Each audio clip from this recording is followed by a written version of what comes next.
Hello everybody, Assalamu alaikum. Well, today we are going to discuss the clauses.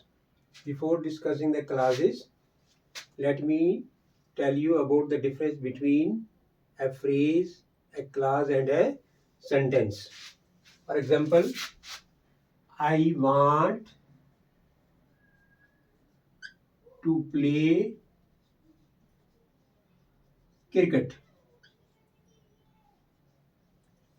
I want to play cricket, कि मैं cricket खेलना चाहता हूँ। आप देखिए इसमें एक सब्जेक्ट है, सब्जेक्ट कहते हैं काम करने वाले को। ये एक प्रेडिकेट है, मतलब प्रेडिकेट में कम से कम भी एक वर्ब होना जरूरी है। ये प्रेडिकेट है।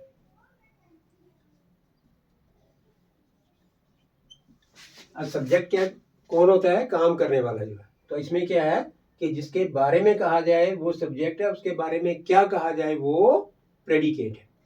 Means the name of any person, place or thing about which something is said, that is called the subject, and what is said about this subject, that is called the predicate.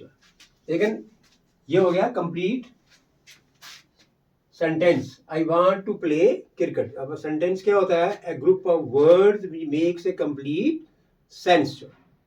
तो इसी तरह phrase, उसके मैं इतना ही लिखता हूँ, ये to play cricket जो है, टू प्ले क्रिकेट। अब फ्रेज क्या होता है? It is also a group of words but it does not make complete sense. तो ये इसका क्या हो गया? फ्रेज है। ये क्या है? फ्रेज। अब मैं एक और लिखता हूं, आई वांट, इसी को आगे बढ़ाते हैं, I want that I should play cricket. I should play cricket. अब जो क्लब आई वांट दैट, अगर इतना बोलता हूं आई वांट दैट, मैं चाहता हूं कि, अब इसकी कंप्लीट सेंस नहीं है, लेकिन इसकी कंप्लीट सेंस है आई शुड प्ले क्रिकेट, मुझे क्रिकेट खेलना चाहिए। तो जिस पार्ट की, हालांकि इसमें सब्जेक्ट भी है और वर्ब भी है, इसमें भी सब्जेक्ट भी है और वर्ब भी है, लेकिन सब्जेक्ट वर्ब के बावजूद इसका मीनिंग कंप्लीट नहीं है, तो ये सुबॉर्डिनेट क्लास में आएगा। ये किस में आएगा? Subordinate class. सुबॉर्डिनेट क्लास, या इसको डिपेंडेंट क्लास भी कहते हैं, डिपेंडेंट क्लास।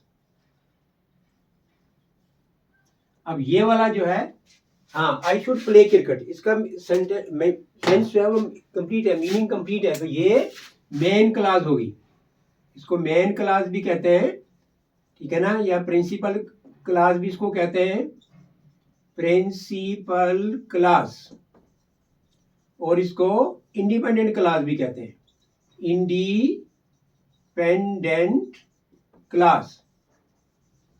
हाँ, ऐसा क्यों है? अब देखो, क्योंकि ये क्लास जो है ना, ये इंडिपेंडेंट है, तो ये इस पर डिपेंड नहीं करती, बल्कि अब ये आपने मीनिंग पूरा करने के लिए इस पर डिपेंड करती है। मतलब जिस हिस्से का मीनिंग कंप्लीट नहीं है उसको हम सबऑर्डिनेट में रखते हैं, और जिसका कंप्लीट है उसको मेन में रखते हैं। तो ये हो गया क्या? सबऑर्डिनेट क्लास, और ये हो गया मेन क्लास, और इनको जो बीच में जो है वो कंजक्शन से जोड़ते हैं, ठीक है ना। अब मैं और आपको कुछ एग्जांपल देके जो है वो समझाता हूँ।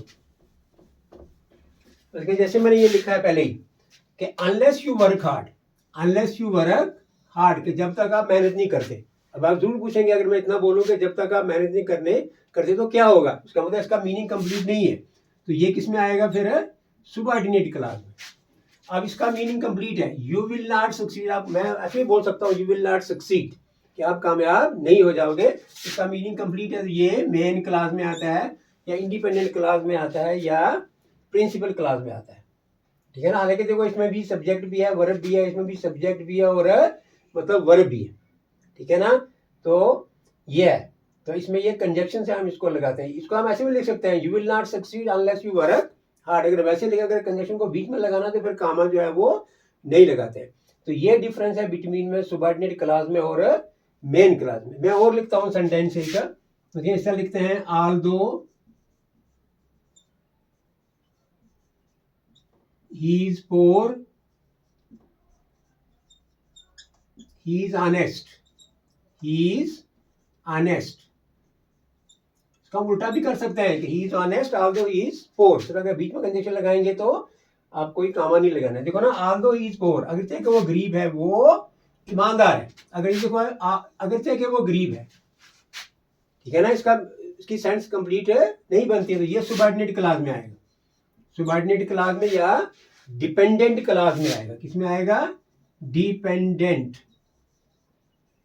अब ये देखो ही इज ऑनेस्ट, इसको हम अलग से भी बोल सकते हैं, ठीक है ना, इसका मीनिंग जो है वो कंप्लीट है। तो ये किस में आएगा? ये प्रिंसिपल क्लास में आ सकता है, या मेन क्लास भी कह सकते हैं इसको, या इंडिपेंडेंट क्लास भी कह सकते हैं। इंडिपेंडेंट क्लास, इंडिपेंडेंट क्लास जो है, अगर प्रिंसिपल क्लास, मेन क्लास या इंडिपेंडेंट क्लास जो है, तो ये डिफरेंस है कि डिपेंडेंट क्लास में और इंडिपेंडेंट में। क्योंकि इंडिपेंडेंट जो है ना, इसका मीनिंग अपने आप में कंप्लीट है, लेकिन ये वाली क्लास जो है वो इस पर डिपेंड करती है। तो ये हो गया इंडिपेंडेंट और ये हो गया डिपेंडेंट, ठीक है ना। अब कई किताब में आपने पढ़ा होगा कि कोऑर्डिनेट क्लासेस, मैं आपको भी इसी को समझा के बताता हूँ आपको, बस इसको मैं लिखता हूँ, ही इज, इसी को बढ़ाते हैं आगे, he is poor but he is honest, but he is honest। अब देखो ये सेंटेंस अपने आप में दोनों कंप्लीट में, ही इज पोर वो गरीब है, इसको हम अलग से भी बोल सकते हैं, आया पूरा मीनिंग है इसका। ही इज ऑनेस्ट वो ईमानदार है, इसका भी मीनिंग अपने आप में पूरा है, ठीक है ना। इसका मतलब है कि दोनों क्या है, ये मेन क्लासेस है या इंडिपेंडेंट क्लासेस है, ठीक है ना। और इनको बीच में हमने कंजक्शन से जोड़ा है, तो जब सारी क्लासेस जो हैं वो इंडिपेंडेंट हो तो उनको जो कंजक्शन लगाई जाती है उसको कहते हैं कोऑर्डिनेटिंग कंजक्शन। कंजक्शन भी दो किस्म की होती हैं, subordinating conjunction and coordinating conjunction. Subordinating conjunction वहाँ होती है जहाँ एक मेन क्लास हो, एक सुबॉर्डिनेट हो, लेकिन कोऑर्डिनेटिंग कंजक्शन वहाँ यूज होती है जहाँ सारे की सारी क्लासेस जो हों वो तो मेन हो। तो देख लो आप, ही इज पोर, हाँ अब क्या है जो मैं बता रहा था, he is poor, he is honest. अब दोनों क्लासेस सेम है, इस किस्म की क्लासेस को क्या कहते हैं? Coordinate clauses. क्या कहते हैं इनको? Coordinate clauses. ये अलग से कुछ भी नहीं है, कोऑर्डिनेट क्लासेस मतलब when all the clauses in a sentence are of equal rank, equal status, equal importance, equal value, then they are called coordinate clauses. मैं एक और लिखता हूं, फिर ये लिखते हैं कि we can prove that the earth is round, that the earth is round, we can prove that the earth is round। अगर मैं इतना बोलूं we can prove that, कि हम साबित कर सकते हैं कि, अब वो पूछेंगे क्या साबित कर सकते हैं, तो इसका मतलब इसका मीनिंग कंप्लीट नहीं है, तो ये किस में आ जाएगा? सुबॉर्डिनेट क्लास में या डिपेंडेंट क्लास में। अब ये मैं अलग से भी बोल सकता हूँ द अर्थ इज राउंड, की जमीन जो है वो गोल है, तो ये किस में आ गया? ये मेन क्लास में या इंडिपेंडेंट क्लास में जो है। अगर हम इसको अब इस तरह भी लिख सकते हैं, द अर्थ इज राउंड, अगर हम इसको ऐसे लिखें, द अर्थ इज राउंड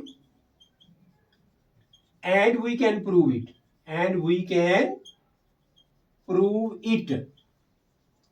अब इट में मालूम है क्या चीज है। अब देखो we can prove it, the earth is round.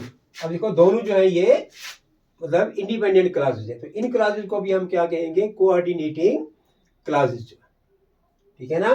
तो this was the difference between the main class या प्रिंसिपल क्लास और सुबॉर्डिनेट क्लास या इंडिपेंडेंट क्लास और डिपेंडेंट क्लास। और साथ में आपको बताया कि कोऑर्डिनेटिंग क्लासेस भी क्या होते हैं, कि जब सारी की सारी क्लासेस किसी सेंटेंस में क्या हो, मतलब इंडिपेंडेंट हो, तब उनको क्या कहते हैं? कोऑर्डिनेटिंग क्लासेस जो है। तो this was something about the clauses जो है। तो इंशाल्लाह in the next episode we shall discuss the types of subordinate clauses. So thank you very much. If you have understood it, please like it.